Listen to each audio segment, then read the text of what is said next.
Okay, so here is what I'm gonna show you real quick. Let's go to, let me downsize this zoom. Here's my HAR. Looks like this is your house.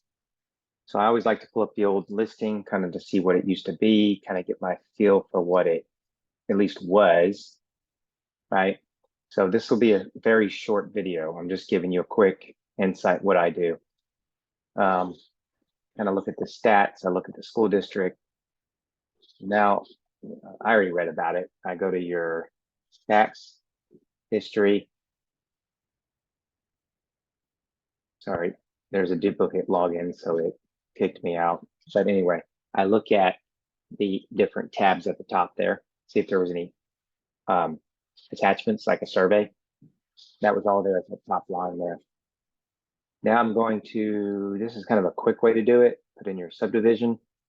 And there might be lots of those subdivisions in and around Houston area. So I'm going to put in your zip code.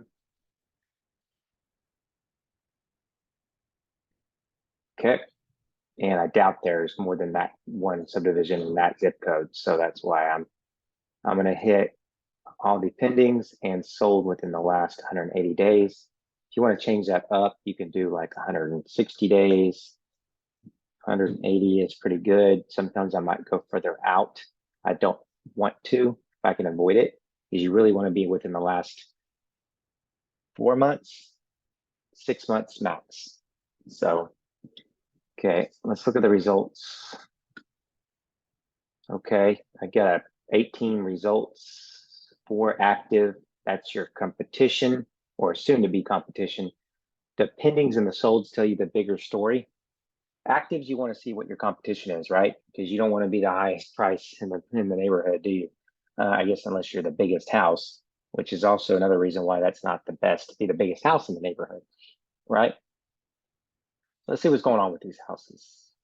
This one's 1454, listed at 225. Is it in any good shape? It actually is. I mean, it looks like laminate. It's hard to tell the flooring, but it's nice. Appliances need to be updated, but overall, I'd buy this house. So anyway, really nice house, actually. Let's go to the next one. 259. Why isn't it selling? Well, it was originally priced for 270. It's been on the market for days on market, 122. Overpriced, probably. At least it was. Look at the 360 history and see. Read these from bottom to the top.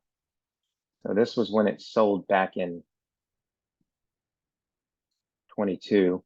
They relisted it in December of 22. Wow, they didn't stay there very long, did they?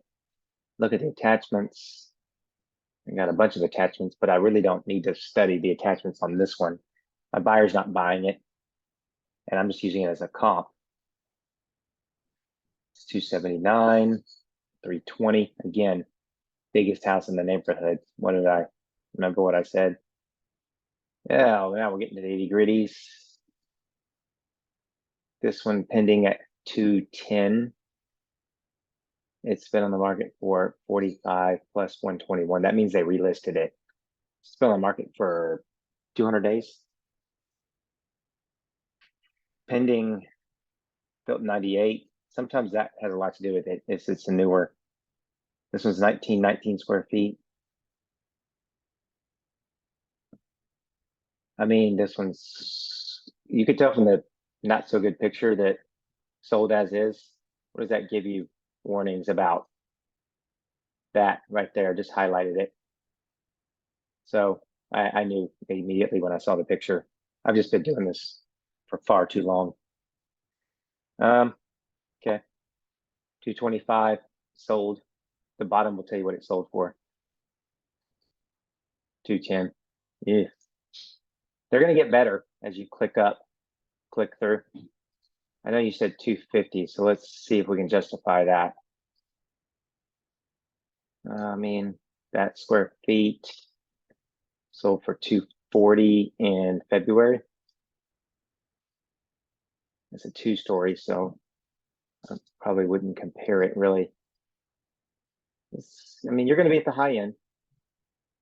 I mean, it is what it is. It's your house, so you can list it. It's not gonna cost you anything. I think you're on a little bit of the high end, but I don't blame you. I think I saw that you bought it for like low twos, and you had your closing costs, plus you're gonna have some costs when you sell it here, right? You're gonna have your 30% split still, and then your marketing fees. I know if you pay for hard, the listing's free. So it's not gonna cost you anything to list it. The showing service through HAR. I don't know why people say call agent. HAR has a free showing service. It's the ShowSmart. It actually allows you to put in your showing information when you do your listing. So putting in listing is easy, and I'll stop after this. It's real quick. Just go to add edit right here at the top, matrix, and then hit add new, and then just stick single family, and then put in your click the county that you're in and put in your tax ID or your first last name or just your address. You don't need to do all of it. Street number, street name. Let's do it real quick. 2431. URAND. No, you don't have to put the drive and all that crap. Sorry, stuff. Because it's like less is more type situation. And then you just hit fill. And then I'm not going to keep doing this because it's going to, and then click all these tabs one by one and fill out the information. And then when you're done, it's going to, you can save it as incomplete if you're still working on it, or you can submit listing if you're going to actually do it, which I'm not because it's not my listing. Pretty cool. And then it'll take you to, I'll show you what page it'll take you to. It'll take you to like this when you've gotten it incomplete and at least the data in, and you can go add showing instructions, and it's free. They'll set up the showings through them and not calling and blowing your phone up all day long. So, see, tell me if this was interesting or not.